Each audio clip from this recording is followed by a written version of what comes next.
You have exactly 5 minutes to explain why I'm standing here in handcuffs, Maya Thompson said quietly, her voice steady enough to cut through the hum of the gas pumps. The officer in front of her gave a short, dismissive laugh. He had no idea that 5 minutes was all it would take for a secure line in Washington to light up, for a military liaison to ask for her name twice, and for an ordinary stop at a gas station to become a question nobody in that department could ignore. At 10:43 p.m., the Sunridge Fuel Mart sat almost empty beside a 4-lane highway outside Richmond, Virginia. The bright white canopy lights reflected off the wet pavement, and a digital sign above Pump 6 blinked $3.49 a gallon. Maya stood near her dark blue SUV, her hands secured behind her, while 2 patrol cars idled nearby. Her overnight bag still rested on the passenger seat. A paper cup of bottled water, acetaminophen, and a protein bar sat untouched on the hood of her vehicle, the small purchases that had brought her into the store less than 10 minutes earlier. 3 customers watched from a distance. One pretended to scroll through his phone. Another stood frozen beside a pickup truck, unsure whether to leave or stay. Near the air pump, a college student in a gray sweatshirt held her phone low, recording every word. Officer Grant Miller glanced down at his notepad and then back at Maya as if she were an inconvenience delaying the end of his shift. "Ma'am, you were told to stop arguing," he said. Maya looked at him without raising her voice. "I wasn't arguing. I asked what I was accused of doing." Miller's jaw tightened. "You created a disturbance inside the store." Maya slowly turned her eyes toward the glass doors of the fuel mart. Through them, she could see the cashier watching from behind the counter. She could also see the small black security camera mounted above the register, aimed directly at the checkout line. "Then the camera will show what happened," she said. "It will show that a man stepped in front of me, that I told him I had been waiting, and that I never touched anyone." "You can explain that later," Miller replied. His younger partner, Officer Kyle Reynolds, shifted uneasily beside the patrol car. He had arrived only moments after Miller, responding to a call about a woman allegedly causing trouble. He had not seen the beginning, but he had seen Maya's receipt. He had seen her driver's license. He had heard her ask, politely and more than once, for the reason she was being detained. And he had noticed something else when Miller took her phone. The device had flashed a small notification across the screen before it went dark. "Emergency family contact protocol activated." Reynolds had seen military family alerts before. Not many, but enough to recognize that this was not a standard emergency contact message. "Grant," he said carefully, "maybe we should verify her information before we take this any further." Miller did not look at him. "We verified enough." Maya closed her eyes for one brief second, not in fear, but in frustration. When she opened them, she looked directly at Reynolds. "Officer," she said, "you do not need to know who I am to know this is wrong." The words landed harder than a shout. Reynolds glanced toward the phone resting on the hood of the SUV. The screen lit again.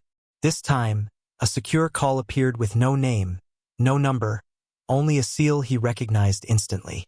And somewhere nearly 110 miles away, a duty officer in Washington had just received an alert connected to Dr. Maya Thompson. 7 minutes earlier, Dr. Maya Thompson had not been looking for trouble. She had been looking for a bottle of water, something for a headache, and enough energy to make it through the last stretch of a long drive home. Rain had followed her for nearly 60 miles, turning the highway into a ribbon of red brake lights and silver reflections. Her dark blue SUV was low on fuel, and the Sunridge Fuel Mart was the first place she had seen with a bright sign, clean pumps, and a parking lot that did not feel deserted. Maya pulled in beneath the white canopy, filled the tank, and stepped inside with her keys in one hand and her phone in the other. She wore a navy rain jacket, dark jeans, and running shoes. Nothing about her looked dramatic. Nothing about her suggested that her name carried any special meaning in certain offices hundreds of miles away. To the cashier, she was simply another tired traveler buying water, acetaminophen, and a protein bar near the end of the day. There were only 3 people in line. An older man in a tan work jacket stood at the counter. Behind him was a young woman holding a coffee. Maya took her place behind them and glanced at the weather alert on her phone. A severe thunderstorm warning had just been issued for parts of central Virginia. She sent a short message to her husband, Daniel, telling him she would be home later than expected. The message showed delivered, but not read.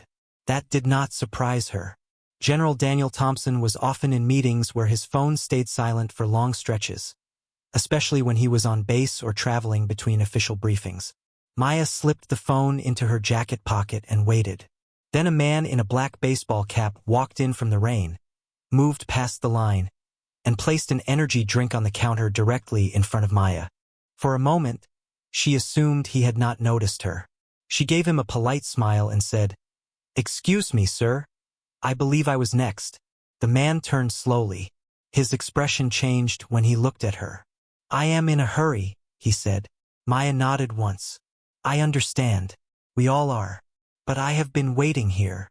The young woman with the coffee glanced up. The cashier paused with his hand near the register. The man leaned closer to the counter and said, louder this time, "You do not need to make a scene." Maya took a breath. Her voice remained calm. "I am not making a scene. I am asking you to respect the line. It should have ended there." The cashier could have asked the man to step back. The young woman could have said what she saw. The man could have paid for his drink and walked away. Instead, he picked up his phone and began speaking in a sharp, urgent voice. "There is a woman in here causing problems," he said. "She is acting aggressive." Maya stared at him for a second, almost unable to believe what she had heard. Then she looked toward the security camera above the register. "That camera recorded everything," she said. "Please make sure they review it." The cashier looked nervous. The young woman with the coffee shifted her weight and quietly lifted her own phone, though she did not begin recording yet. Outside, rain tapped steadily against the windows. A few minutes later, red and blue lights reflected across the wet pavement. Maya watched 2 patrol cars pull into the lot. She did not know the officers. She did not know that one of them had already decided what kind of person he expected to find. And she did not know that before the night was over, the smallest detail on her phone would set a 5-minute clock in motion. Officer Grant Miller entered the Sunridge Fuel Mart with rain on his shoulders and a look that told Maya he had already made up his mind. He was a broad-shouldered white man in his late 40s, with a tired expression and a voice that carried across the small store before he even reached the counter. "Who called this in?" he asked. The man in the black baseball cap stepped forward immediately. "I did. She started yelling at me over a place in line. She got in my face and would not back down." Maya turned toward him, surprised by how easily the story had changed. "That is not what happened," she said. "I asked him not to cut in front of me. The store camera will show it." Miller did not look at the camera above the register. He did not ask the cashier what he had seen. He did not ask the young woman with the coffee, who had watched the entire exchange from only a few feet away. Instead, he looked straight at Maya. "Ma'am, step outside with me." Maya kept her hands visible at her sides. "I will gladly speak with you, officer. But I would like the cashier and the other customers to tell you what they saw first." Miller's eyes narrowed slightly. "I said step outside." The cashier lowered his gaze. The young woman with the coffee glanced from Maya to the officer, then slowly slipped her phone into the pocket of her sweatshirt. Maya could feel the room changing around her. A few seconds earlier, there had been witnesses. Now there was only silence. Outside, Officer Kyle Reynolds stood near the entrance, watching through the glass door as Miller led Maya beneath the canopy. Reynolds was younger, perhaps 30, with a careful way of moving that suggested he was still learning when to speak and when to stay quiet. Maya noticed him looking from the caller in the baseball cap to the store camera, then back to her. "Officer," she said to Miller once they were outside, "I am willing to answer your questions, but I need to understand why I am being detained." "You are not detained," Miller said. "Not yet. I am trying to get your side of the story." "Then I would like to give it," Maya replied. "I stopped for gas and went inside to buy water and medicine. That man stepped in front of me. I asked him to respect the line. He called the police. I did not threaten him. I did not touch him. And there is video inside that will confirm every word. Miller crossed his arms. He says you were aggressive. Maya paused for a moment. Her voice stayed level. Being calm while I disagree with someone is not aggression. Reynolds looked down at the pavement. Miller looked toward Maya's SUV, then back at her. Do you have identification? Yes, she said. It is in my wallet, inside my jacket pocket. She moved slowly, exactly as he had asked, and handed him her driver's license. Miller studied it for several seconds. Dr. Maya Thompson. Her address was less than 20 miles away, in a quiet neighborhood near Fort Belvoir. He gave no sign that the name meant anything to him. What brings you out this late? He asked. I was driving home from Charlottesville, Maya said. I had a meeting this afternoon. Then weather delayed me. What kind of meeting? Miller asked. Maya looked at him carefully. A professional one. That is not an answer. It is the answer I am comfortable giving until you tell me what law I am suspected of breaking. The rain fell harder against the metal roof above them. For the first time, Miller's expression shifted from impatience to irritation. Ma'am, your attitude is making this more difficult than it needs to be. Maya held his gaze. No, officer. Your refusal to check the facts is making it difficult. Behind Miller, Reynolds glanced toward the store window again. The young woman in the gray sweatshirt had taken out her phone. This time, she was recording. The young woman in the gray sweatshirt stepped closer to the store window, her phone held steady at chest level. Her name was Ava Brooks, and she had seen enough to know that the story being told outside did not match what had happened inside. She had watched the man in the black baseball cap move ahead of Maya in line. She had heard Maya speak in a calm voice. She had also heard the man accuse her of creating a scene after she asked for nothing more than her place back. Now, through the glass, Ava watched Officer Miller stand beneath the gas station canopy with Maya while Officer Reynolds stayed several feet away, caught between uncertainty and silence. Maya glanced toward the store entrance and noticed Ava holding the phone. She did not wave. She did not call out. She simply looked back at Officer Miller and said, "There is video inside, and there are people who saw what happened. I am asking you to review the facts before you make any decision." Miller's eyes hardened. "I will decide what information is relevant." Maya took a slow breath. Rainwater gathered along the edge of the canopy and fell in a steady line behind him. "Then please explain what you believe I did," she said. "You were reported as disruptive," Miller answered. "That is not a crime," Maya replied. "And it is not true." "You are being difficult," he said. "I am asking a question," Maya said. "That is not difficult." Officer Reynolds shifted his weight and looked toward the security camera mounted above the front door. He had seen the small black lens facing the parking lot, and he knew there would be more inside. "Grant," he said quietly, "we can ask the clerk to pull the footage. It will take 2 minutes." Miller turned his head just enough to look at him. "We do not need footage for every complaint." Reynolds hesitated. "But it could clear this up." "I said we do not need it." The words were not loud, but they were final. Maya watched Reynolds lower his eyes. She had seen that kind of moment before, when someone knew what was right but feared the cost of saying it out loud. She did not blame him yet, but she remembered it. Miller handed Maya's driver's license back, then pointed toward the side of her SUV. "Stand over there." Maya followed the direction without protest. "Am I free to leave?" she asked. Miller did not answer immediately. "Stay where you are." "That is not an answer," Maya said. "Am I being detained?" Miller took one step closer. "You keep asking the same question, because you keep avoiding it." The rain softened for a moment, leaving only the distant sound of tires moving along the highway. Inside the store, the cashier reached toward the security monitor behind the counter, then stopped when he noticed Miller looking through the window.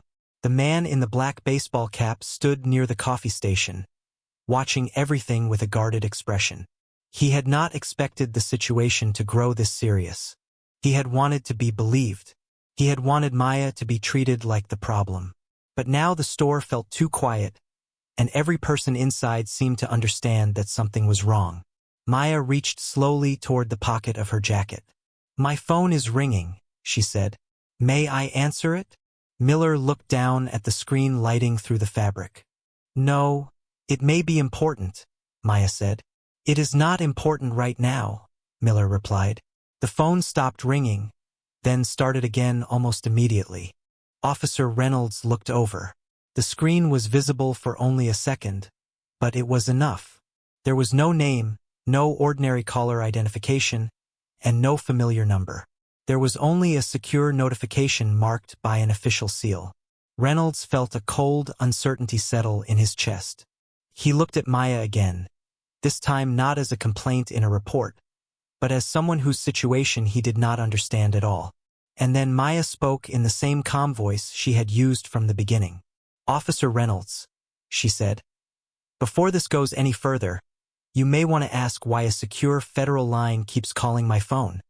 Officer Reynolds did not answer right away. The secure alert on Maya's phone glowed through the fabric of her jacket pocket, then faded, then appeared again. He had spent enough time around military families to recognize that certain calls did not come twice without a reason. But Officer Miller stepped between them before Reynolds could speak. "Do not involve my partner in this," Miller said. "This is a simple complaint." Maya looked at him steadily. "Then treat it like a simple complaint. Speak to the witnesses. Review the cameras. Let me answer the call." Miller gave a humorless smile. "You do not get to run this scene." "I am not trying to run anything," Maya said. "I am trying to understand why you are ignoring every fact that could prove I did nothing wrong." The phone rang a third time. His quiet tone seemed louder than the highway traffic. Miller looked at the pocket of her jacket, then at the SUV beside her. "Hand me the phone," he said. Maya did not move. "I will hand it to you if you allow me to answer on speaker." "That is not how this works." "Then tell me what I am being accused of," she replied. Miller's face tightened. "You were reported for disorderly conduct." Maya nodded once, as if she were receiving a piece of information she had expected but hoped not to hear. "Based on what specific action?" she asked. "You created a disturbance. By asking someone not to cut in line?"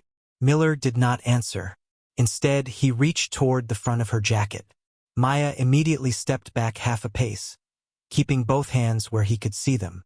"Please do not touch me," she said. Her voice was clear but controlled. "I am not resisting you.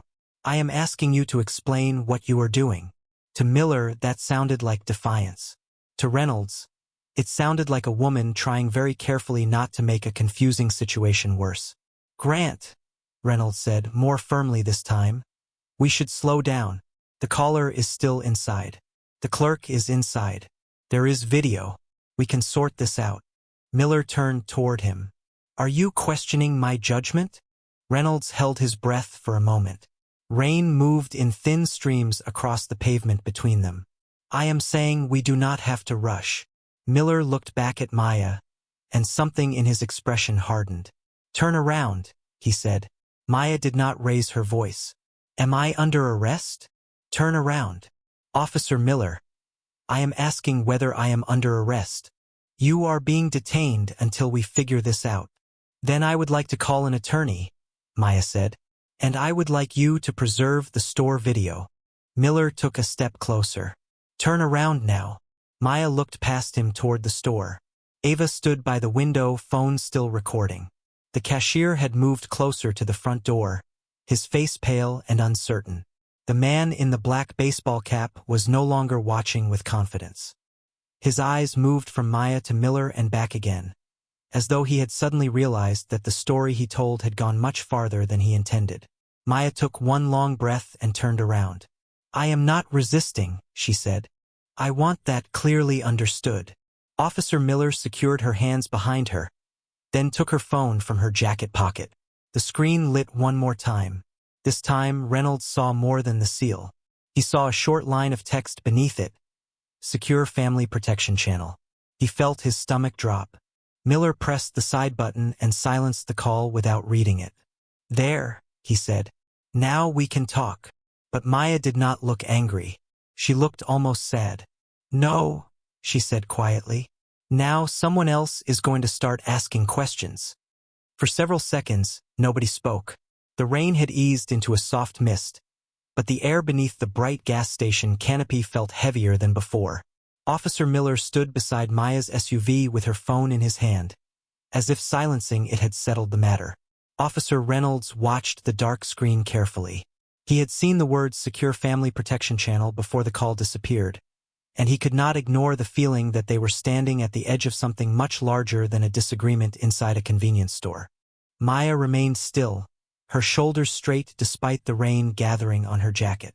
"Officer Miller," she said calmly, "I am requesting that you preserve the video from inside the store and the footage from your body camera." Miller gave a tired sigh. "You are in no position to make requests." Maya looked at him with quiet certainty. "Every person is in a position to ask that the truth be preserved." Her answer made Reynolds look away for a moment. Inside the store, Ava Brooks continued recording through the window. She had watched Maya cooperate from the start. She had watched the officers ignore the cashier, the store camera, and every detail that could have ended the situation in minutes. Ava did not know who Maya was, but she knew what she had seen. The cashier, a middle-aged man named Luis, finally stepped outside, holding the store's portable phone in one hand. He looked nervous as he approached. "Officer," he said, speaking toward Miller, "I saw the whole thing. She did not threaten anyone. She just told the guy he cut in line." Miller turned sharply. "Sir, go back inside." Luis hesitated. "But you should look at the cameras. They are right there. I can pull it up." "I said go back inside," Miller repeated. Luis glanced at Maya, then at Ava, and then at Reynolds. The uncertainty on his face was impossible to miss.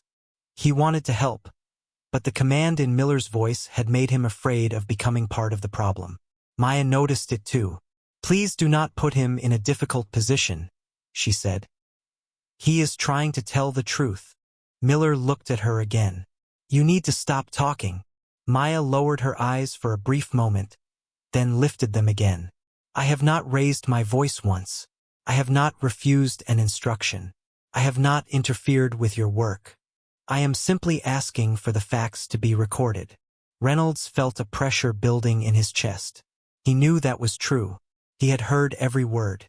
He had watched Maya follow each instruction. He had also watched Miller turn a minor complaint into something that no longer made sense. "Grant," Reynolds said, his voice low but firm, "we should at least get the witness statements before we move her anywhere." Miller stared at him.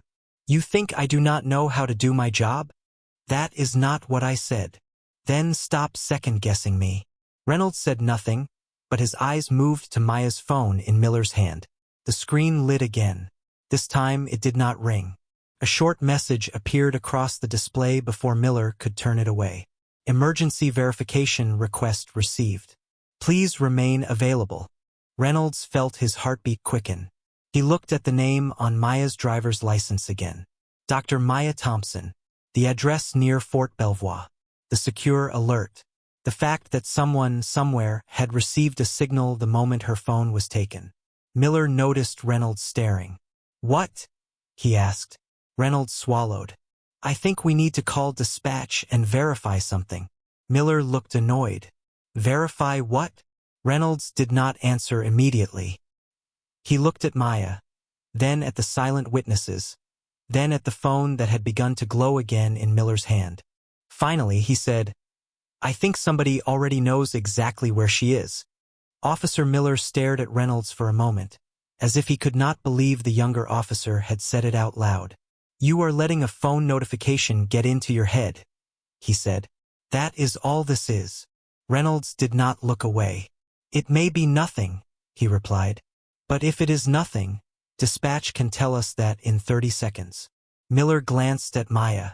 She stood quietly beside the SUV, her hands still secured behind her, her expression calm but unreadable.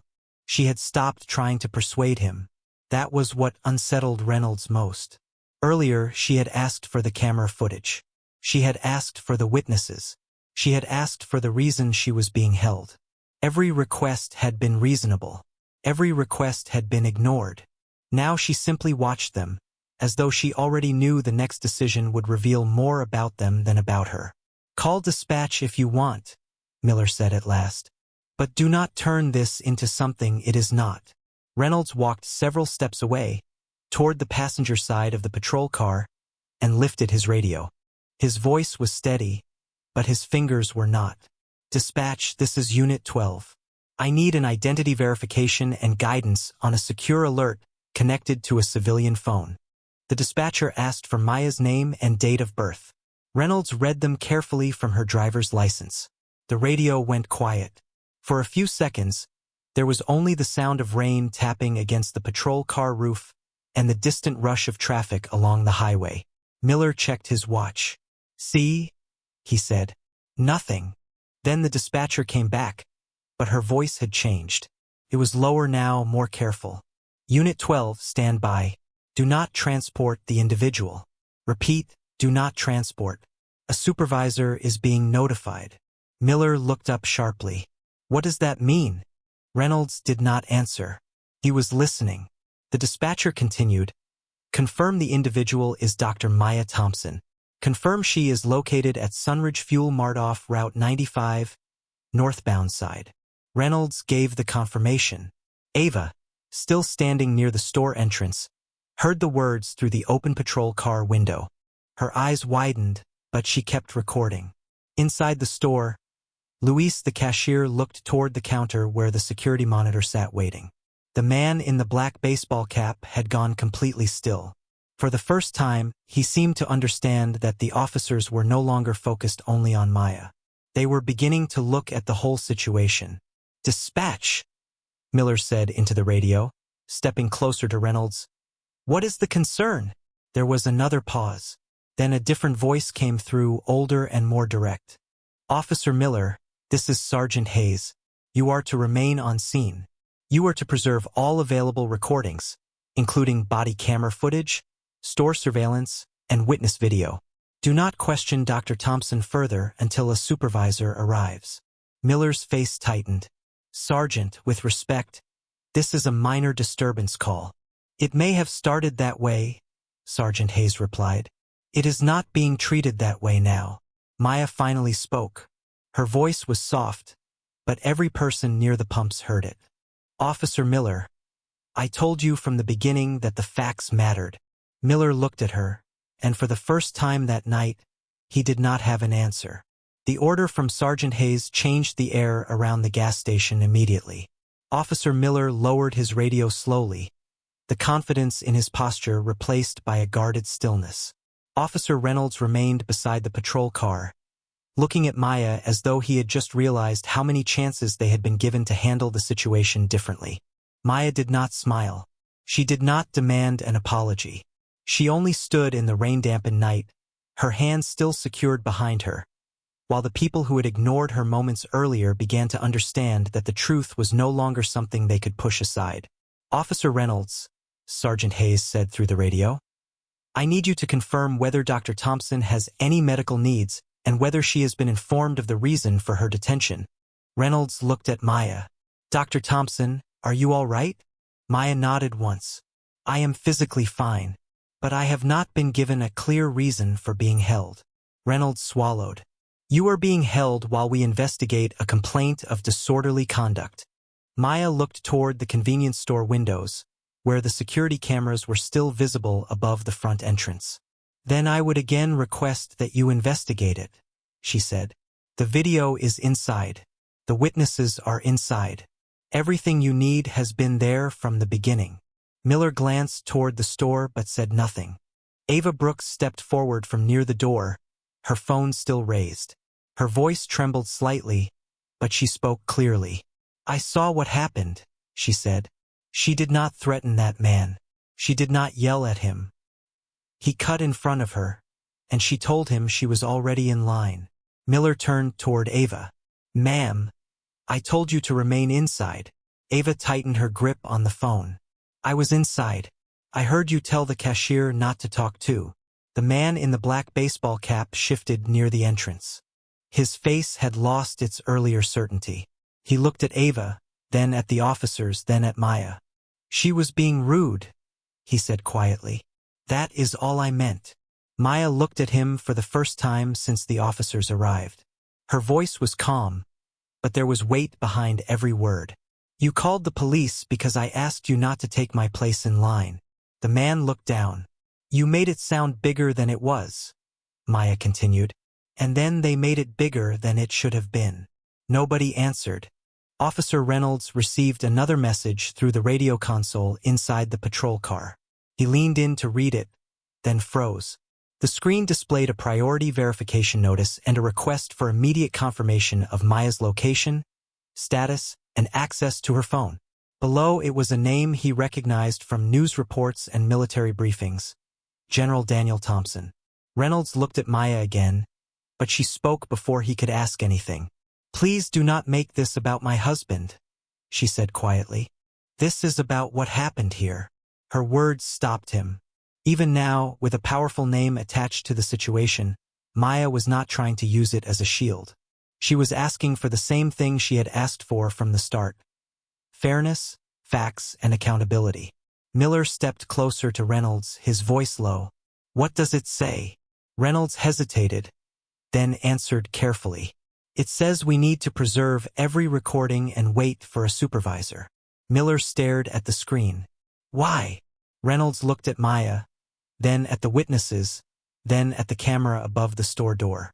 Because someone in Washington wants to know why a woman asked for help 3 times, and nobody listened.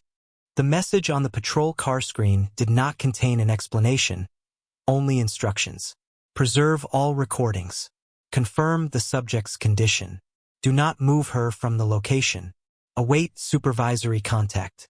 Officer Reynolds read the words twice, then looked toward the convenience store, where the security camera above the entrance had been recording since before Maya walked through the door. Every second of the night existed somewhere now.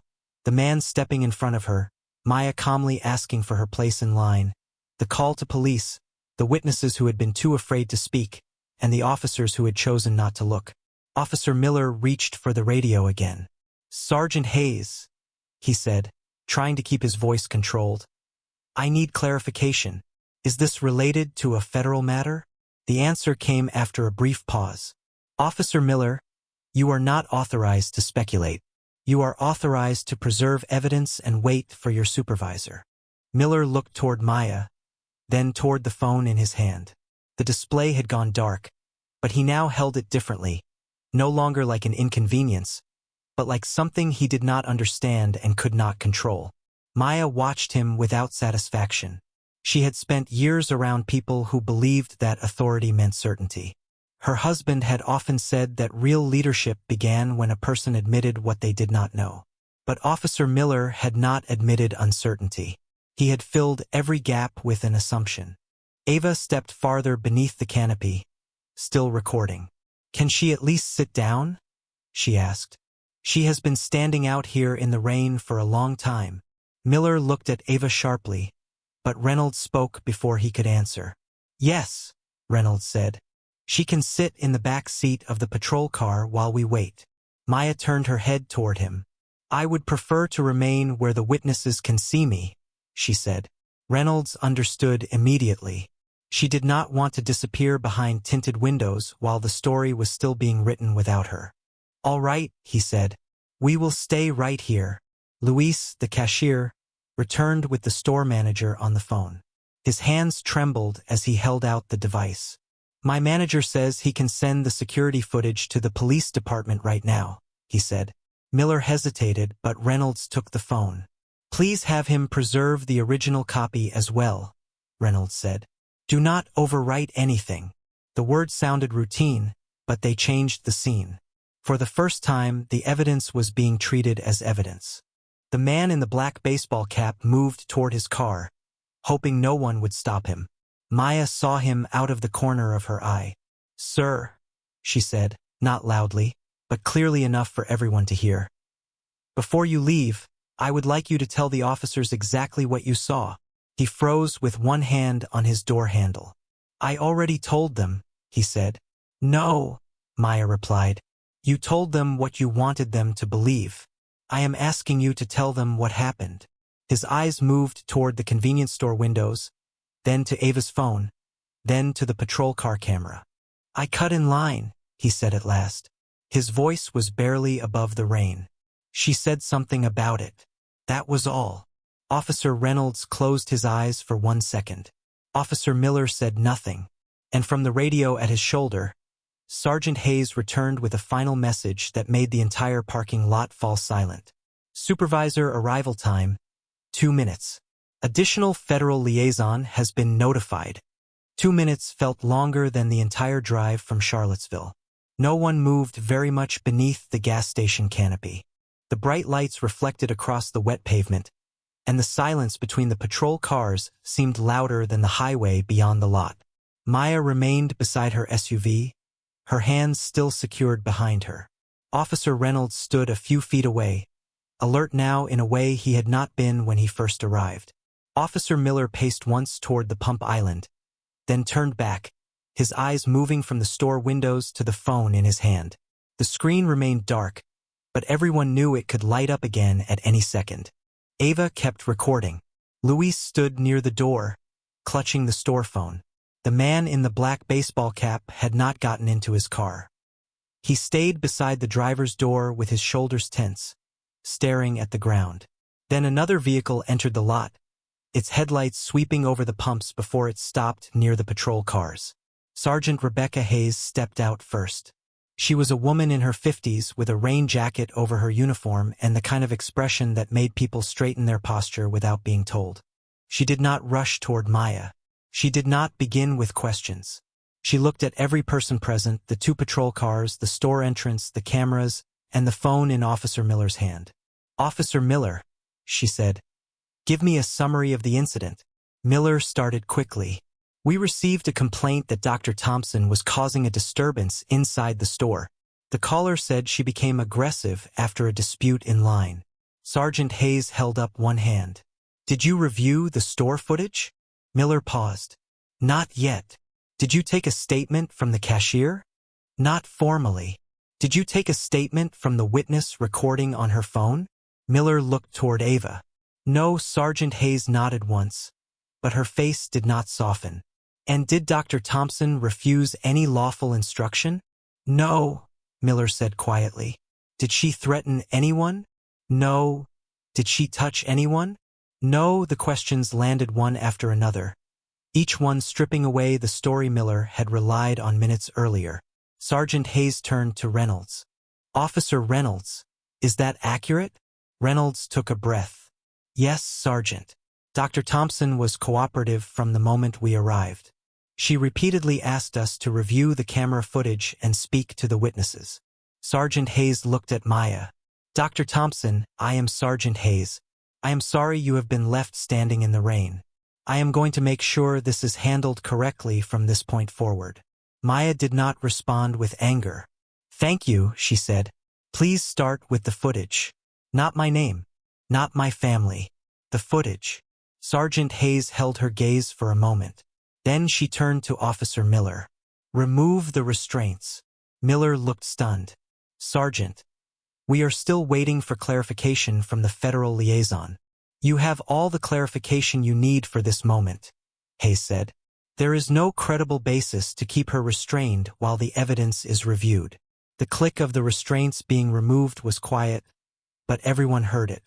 Maya slowly brought her hands forward and rubbed her wrists once, more from stiffness than emotion. Reynolds stepped closer and returned her phone with both hands. I should have acted sooner, he said under his breath. Maya looked at him. You can still act correctly now. At that exact moment, Sergeant Hayes's radio crackled. A new voice came through, controlled and official. Sergeant Hayes, this is the Federal Liaison Desk. We have confirmed Dr. Maya Thompson's identity. Please confirm that she is safe, has access to her phone, and is no longer being detained. Sergeant Hayes looked toward Maya before answering. Confirmed, she said. She is safe. But Maya's eyes had already shifted toward the dark phone in her hand, because it had begun to ring again. Maya looked at the screen for a long moment before she answered. The caller identification did not show a name, only a secure federal contact line and a message requesting confirmation that she was safe. The gas station seemed to hold its breath with her. Officer Miller stood near the front of the patrol car, his face pale beneath the canopy lights. Officer Reynolds watched quietly from a few steps away. Sergeant Hayes remained still, listening to the radio on her shoulder as rainwater dripped from the edge of the roof behind her. Maya pressed the answer button and lifted the phone to her ear. "This is Dr. Thompson," she said. Her voice was calm, but it carried through the silence. A woman answered immediately. "Dr. Thompson, this is Captain Eleanor Price with the Federal Liaison Desk. We received an emergency verification alert from your family protection channel. Are you safe?" Maya glanced around the parking lot. Her eyes moved past the two patrol cars, the store windows, Ava's phone, Luis standing near the entrance, and finally Officer Miller. "I am safe now," she said, "but I was not given a reason for being restrained, and the officers did not review the evidence that was available." There was a brief pause on the line. "Understood," Captain Price replied. "We have confirmed your location. A liaison officer has been notified. Is there a local supervisor present?" Maya looked at Sergeant Hayes. "Yes," she said. "Sergeant Rebecca Hayes is here." Sergeant Hayes stepped forward when Maya offered the phone. She took it carefully, her posture straightening as she identified herself. "Captain Price, this is Sergeant Hayes with the Richmond County Police Department. Dr. Thompson is no longer detained. We are preserving all recordings and beginning a formal review of the initial response." Captain Price spoke in a measured tone. "Thank you, Sergeant. Please understand that this call is not intended to interfere with your investigation. We are confirming the welfare of a protected family member and ensuring that all required notifications are properly documented." Sergeant Hayes nodded even though no one on the other end could see her. "Understood. We will follow procedure." Maya accepted the phone again. For a moment, she listened without speaking. Then her expression softened slightly. "No, please do not contact Daniel yet," she said. "He is in a secure briefing, and I do not want him pulled from it until I know the facts have been documented." Officer Reynolds heard that and looked down. It was not the response he expected from someone connected to a 4-star general. Maya had not demanded special treatment. She had not asked for anyone to be punished on the spot. She had only asked for the record to be accurate. Captain Price's voice became quieter. "Dr. Thompson, your husband will be notified once the situation is fully assessed. Are there any immediate needs?" Maya looked toward the gas station store. "Yes," she said. "Please make sure the witnesses are heard. That is what I need." When the call ended, Maya lowered the phone and held it in both hands. Sergeant Hayes turned toward Officer Miller. "From this point forward, you will not speak to any witness alone," she said. "You will not access your body camera footage. You will not write another word in your report until internal review arrives." Miller opened his mouth, then closed it. He seemed to understand that the night had changed, but not yet why. Ava stepped closer, her phone still recording. "Is she going to be okay now?" she asked. Maya looked at her and gave a small nod. "I will be," she said. Then she turned toward Officer Miller, not with anger, but with a steadiness that made him lower his eyes. "But the question is not whether I will be okay," Maya said. "The question is what happens to the next person who does not have a secure line calling back." No one answered Maya's question. Officer Miller stood beneath the canopy lights with his shoulders lowered, his earlier certainty gone. The words stayed in the air between the gas pumps and the convenience store, heavier than the rain that had finally begun to slow. Sergeant Hayes looked at Maya for a long moment, then turned toward the patrol cars. "That is exactly the question we are going to answer," she said. A second unmarked vehicle pulled into the lot just then, stopping beside the curb near the store entrance. Two people stepped out wearing plain rain jackets and carrying small identification folders. They introduced themselves as members of the department's professional standards unit. Neither of them looked impressed by the lights, the radios, or the growing attention from the people inside the store. Their first request was simple. "Nobody leaves until we have the names and contact information of every witness. one of them said. The man in the black baseball cap looked toward his car again, but Sergeant Hayes stopped him with a calm gesture. Sir, you made the initial complaint. We need your complete statement. He nodded slowly, and for the first time he looked embarrassed rather than angry. Ava remained near the entrance, phone in hand. One of the investigators asked whether she had recorded the interaction from the beginning. Not from the very beginning, Ava said, but I recorded after the officers got here. I heard everything they said to her. The investigator thanked her and asked her to save the original file without editing it. Luis, the cashier, provided the store manager's contact information and confirmed that the surveillance footage had already been secured.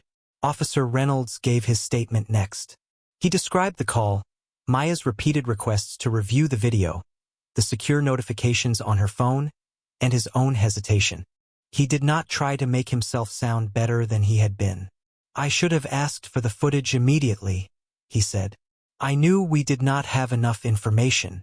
I let the situation continue because I did not want to challenge my partner in front of everyone. One of the investigators wrote down every word. Maya listened without interrupting. Then Officer Miller was asked to step aside. He looked at Sergeant Hayes, as if he expected her to defend him or soften the process. She did neither. You will provide your report exactly as events occurred, she said. Your body camera and radio activity are being preserved. You are being placed on administrative leave pending review. Miller's face tightened, but he gave a small nod.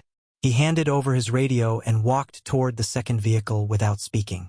Maya watched him go, but there was no victory in her expression. When the investigators finished taking the first statements, Sergeant Hayes approached her again. Dr. Thompson, I know your identity was confirmed through federal channels, she said, but I want to say this clearly. You did not deserve fair treatment because of who your husband is. You deserved fair treatment because you were a citizen asking for the truth. Maya looked toward Ava, Luis, and Officer Reynolds. Then make sure the record says that, she replied, because tonight should not become a story about a powerful family. It should become a reminder that a person should never need a powerful name to be heard. Across the parking lot, Ava lowered her phone for the first time. She looked at Maya and whispered, I almost stayed quiet. Maya gave her a gentle look. But you did not, she said, and that small choice was about to matter more than anyone there understood. By the time the rain stopped, the Sunridge Fuel Mart looked almost ordinary again. Cars came and went beneath the white canopy. The price sign still blinked above the pumps. The coffee machine inside the store still hummed behind the counter. But for everyone who had stood there that night, nothing about the place felt ordinary anymore. Maya sat in the driver's seat of her dark blue SUV with the door open, her phone resting in her lap. Sergeant Hayes had made sure she had a copy of the incident number and the contact information for the Professional Standards Unit. Ava had sent the original video file to the investigators. Luis had confirmed that the store cameras had captured the entire exchange from the checkout line to the parking lot. Officer Reynolds had finished his statement and stood near the curb, watching the wet road shine under the streetlights. Before Maya started the engine, he walked over to her vehicle. Dr. Thompson, he said, I owe you an apology. Maya looked at him through the open door. Reynolds did not rush his words. You were clear from the beginning. You asked us to check the facts. You asked us to speak to witnesses. I saw enough to know that we should have slowed down, and I did not speak up soon enough. Maya considered him for a moment. What matters is what you do with that now, she said. A mistake becomes something worse when a person hides from it. Reynolds nodded. I will not hide from it. Maya gave him a small, tired smile. Then remember this the next time someone tells you that being calm is the same as being difficult. He looked down, then back at her. I will. Across the lot, Ava stood beside her car, still holding the phone that had recorded the night. Maya stepped out of the SUV and walked toward her. You did something important, Maya said. Ava shook her head. I only pressed record. No, Maya replied. You decided the truth deserved a witness. That takes more courage than people think. Ava looked toward the store. I almost did not say anything, I thought it would make things worse. Maya's expression softened. Sometimes silence makes things easier for the wrong person, she said. Speaking up does not have to be loud. It just has to be honest. Ava nodded slowly, as though she would remember those words long after the parking lot emptied. Later that night, after the investigators had taken every statement and the patrol cars had left, Maya finally called Daniel. He answered on the second ring. His voice was calm, but she could hear the concern underneath it. Maya, I was told there was an incident. Are you safe? I am safe, she said. It is being handled. There was a pause on the line. Do you need me to come? Maya looked through the windshield at the gas station, the place where a minor disagreement had nearly become a record written without the truth. No, she said. What I need is for the record to stay honest. Daniel was quiet for a moment. Then he said, That sounds like you. Maya leaned back in her seat and looked at the first clear patch of sky breaking through the clouds. It should sound like all of us, she replied. In the days that followed, the department announced that the recordings and reports were under review. Officer Miller remained on administrative leave. The store footage, Ava's video, and the witness statements told the same simple story. Maya had asked for fairness, and she had been ignored until a powerful system noticed her name. But Maya refused to let that be the lesson. When reporters later asked what had changed the night, she did not talk about secure calls or federal liaisons. She said, The real question is not why someone finally listened to me. The real question is why they did not listen before they knew who I was.